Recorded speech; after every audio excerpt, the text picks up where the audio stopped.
Getting out of debt is hard. It can feel like you're climbing up a mountain, kind of like Mount Everest. But the truth is, you're inching your way up a rope out of a deep hole that you jumped in. So here's a tip: stop digging. Today, we're going to give you 5 real-world tips from 2 real-world bankers on ways you can start to climb out of debt. But don't forget to pay that bill on the like and subscribe button. Otherwise, I might charge you interest.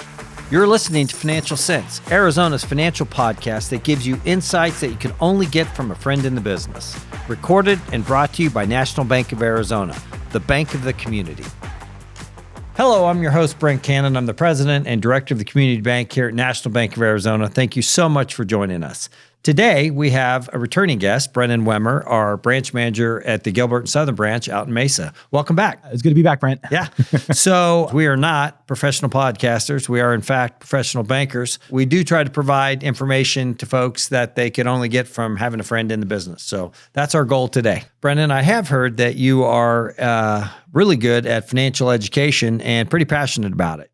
Yeah, I go to high schools and colleges around the valley to teach young adults, usually high school seniors to even up till college seniors, about financial education and how to learn different products and all that. I even go back every year to my my old high school of Higley. Go Knights! Nice. Go there every year and with my old economics teacher and teach his class about finance. That is great. That is great. So this is just an extension of that platform. Today we're going to give our viewers some actionable ways to pay off debt, especially focusing on paying it off in the coming new year.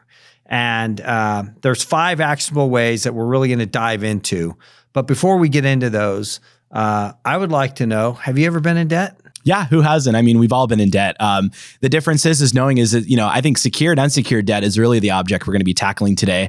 Thankfully, being with some discipline and knowing, what's good and bad debt. My only debt are things that I secure on, right? Home loan, auto loan. But a lot of people have a lot of unsecured debt. Right. And we're going to talk about how to tackle some of those things. That's a really good point regarding the type of debt, structure of debt. But, me too. I don't know of too many people that haven't been in debt. And really the key is to understand the amount of debt, the amount of leverage that you have for you personally. It's not just about cash flow. It's not just about, can I make the payment? It's a lot more about how much debt's appropriate given your income and given what you're financing. So there's a lot to it, but I think I'd have to raise my hand and certainly say I've been there and I've learned from it. And I think most people have. And if they haven't, then this podcast is a perfect time for them. Absolutely. You mentioned secured and unsecured debt. So before we dive into these 5 tips of paying debt back, let's talk about, why don't you define secured and unsecured, just so our viewers are crystal clear on what you mean. Yeah. Secured and unsecured debt is your loan protected by collateral. So secured debt is an auto loan, a home loan, equipment loan, something where there's some tangible asset that backs that loan.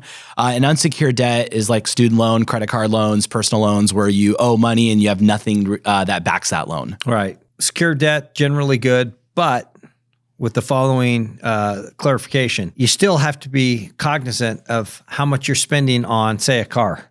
Mm-hmm. I've met far too many people that have a $1,000, $1,200 car payment, and they're making $30,000 a year. That math doesn't work.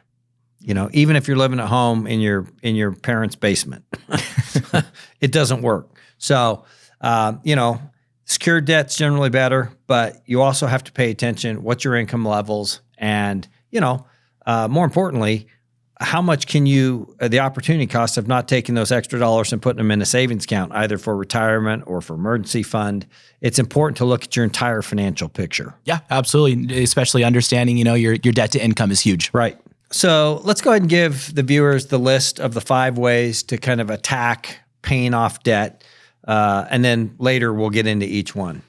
Yep. Top 5 ones we'll talk about is the first, we'll go into the avalanche method. Okay. We're also going to talk about debt consolidation and kind of what that entails, increasing your income and applying windfalls, as well as, balance transfers, whether that's a 0% APR on a credit card, or we'll talk about home equities as well. We'll also talk about budgeting and cutting expenses, which sounds boring, but is very important. Yep. let's get into it. Let's get into the first method, the avalanche method. Let's talk about that. What is that? I don't think it's about snow skiing.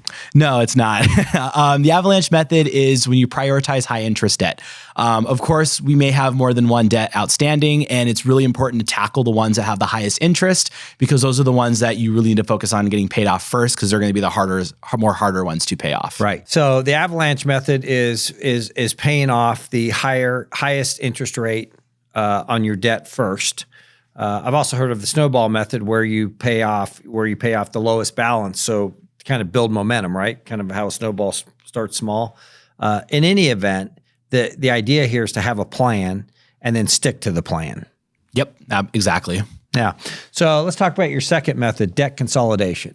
Yeah, debt consolidation is another big one. It's basically, like the word entails, you're taking all your debts and you're just going to consolidate it into one big loan. Helps you kind of keep track of it. A lot of times people have all these small loans, they forget about them, can't keep track of all of them. Right. So consolidating is a good way to just piece them all together and pay it off all at once. And there's lots of programs out there to consolidate debt. I think that's a great idea. I know we talk to a lot of our clients, I'm sure you do too, about consolidating their debt. And it does make sense, and there's ways to do it. The important part, again, is once you decide that you're going to build a plan and attack your debt, once you decide on that plan, you need to stick to it, and you need to have a discipline, the discipline to stick to it. I think that's really just critical. Yeah, discipline is by far the biggest key take in any kind of, paying off debt, is just doing it and not, keep kicking the can down the road. There's amount, and this could go in any one of these 5 methods, but there's an amount of self-denial that needs to take place. Mm-hmm. And I want to make sure that viewers hear that. You have to be willing to say no to the next thing you want to buy. Could be a big Christmas, and maybe it's not that big a Christmas because you're in the process of executing your plan. I think that's really, really critical. People don't like to talk. People don't like to hear the word no. We start at 2 years old. We don't like to hear the word no. But sometimes the right answer is no. Mm-hmm. So let's talk about the third method, increasing income and applying windfalls. What on earth is that? So increasing income, that one's pretty obvious. Whether you work side jobs, side hustles, maybe someone has to work a second job, that would be increasing income. Applying windfalls, kind of similar. It's any non-reoccurring, so like a bonus, or if you got a good tax return, got some extra money, people's first thing is they want to go blow it on something that they don't need. Right. But imagine if you took those, unreoccurring lump sums of money and just apply that towards your debt. Because even though you're not getting that new fancy TV, you are paying off something that has been looming over your head for months and months, if not years. Yeah. It's not nearly as much fun taking that bonus or windfall and paying down debt for, fun or things you bought in the past as it is to take that windfall and say, hey, let's go to Hawaii. I get it. It's more fun to go to Hawaii right now, but that doesn't take care of the, what you spent in the past. Exactly. Yep. That makes sense. That makes a lot of sense. So budgeting and cutting expenses, probably my favorite out of all these, but let's talk about that. Yeah. Budgeting and cutting expenses. It's very plain and simple. It's just, look at what you're spending every month. A lot of people have all these subscriptions, don't even know about half of them. That is an easy expense to cut, is just, do I really need this subscription? Right. Kind of, or any monthly payment that you're paying, you don't know. So just cut expenses on things you don't need. Stop going out to eat so much. Yep. Maybe that $6 coffee every morning it really adds up. Yep. And budgeting, stick to a budget. There's so many resources out there. I love to use those Excel sheets that does all the math for you. Yep. You just punch in you put in your income, you put in all your expenses. It tells you at the bottom what you have left over. And with that, apply that towards debt. That's right. Yeah, that's a great, I think, tip. When I finally figured this out was when I sat down and understood all of my outflow. People don't like that. It's a little bit like, boy, I don't want to look at that. I don't want to look at all the subscriptions, the Uber Eats, the Starbucks, and all of the different things. I don't want to look at that, because if you take a hard look at that, you start to see, and you start to get your arms wrapped around how much money's going out. And until you do that, you will never solve this problem. And that's just personal experience. Oh, my personal experience, my wife loses her mind when I forget to bring my lunch, and I'm running to fast food during my lunch, and it adds up. Well, and I think that's a really good example, especially for a young couple. those 10, 15, $20, they matter. They matter a great deal. Yeah. Because to your point, they add up really fast. And so, I just cannot I cannot encourage people enough to really understand the outflow. The income's great. I can't, everybody come to, I got a $5,000 raise. I got a $10,000 raise. And then all of a sudden you're spending $20,000 because in your mind, you've just got a raise. But actually you didn't get $10,000. You probably got more like $7,000 after taxes, if that. And the truth is what we have a tendency, we have a tendency to over exaggerate the amount of income coming in, and we don't want to really pay attention to how much is going out. I've seen this in small businesses. I've seen it in consumers. I've seen it in my own life personally. But I will tell anybody that will listen, if you want to get this debt mountain down and basically get to a point to where you're financially, I'm not going to say free, but financially solid, on solid ground, you have to learn and understand your outflow and manage and control it. Absolutely. Yep. Yeah. The final method that we have here is balance transfers. Now I want to talk about that. I want to hear what you have to say about this. It goes back to discipline. So a lot of places offer 0% APR balance transfers, but it's for like 6 months, maybe a year, and I'm exaggerating on a year. So if you have a lump sum of debt and you think you could pay that off in 6 months, then the 0% might be a good option, but it's paying it off in 6 months is pretty hard unless it's a small amount. That's right. So it could be a great option, but balance transfers are on credit cards. So if you don't pay it off in 6 months, then now the interest is going to go right back up to probably about similar as what you're paying prior. Which is why for homeowners, there's a really great product that we even offer is our home equity line of credits, which can cover two of these, cover debt consolidation and balance transfer. All right. You're going to transfer your debt onto a HELOC, transfer multiple debts on a HELOC. Home equity line of credit. Okay. It's just a line of credit against your home. The interest rate is much, much more appealing than what credit card interest rates are. Right. And yeah, like I said, you can cover two of these key elements with getting a home equity line of credit. Anybody that's ever been in school that's had a either homework due or a big report due, and you've procrastinated, you haven't put the work in, and you go to the professor or teacher and you ask for an extension and they grant you an extension. And for that moment, you're incredibly happy. All the pressure's off your shoulder. Let's say you got a 2-week extension until 10 days go by and you've done nothing. That's my balance transfer. So if you get 6 months, you need to be taking care of it in that 6 months and understand that, at the end of that 6 month or whatever that time period is, you're going to be right back in the exact same place if you don't have discipline and start taking care of it. So whatever the interest-free or reduced interest period is, whether it's 6 months, 12 months, regardless, that is the time that you have to be incredibly disciplined and focused on taking down the debt with the money you're saving and not just continuing the same behavior because if once that period goes by, whatever that period is, if you haven't taken care of the debt and begun to execute your plan, you're actually going to be in worse shape. Yeah. Yeah. And so it's a great tool, but to your point, there has to be discipline along with it.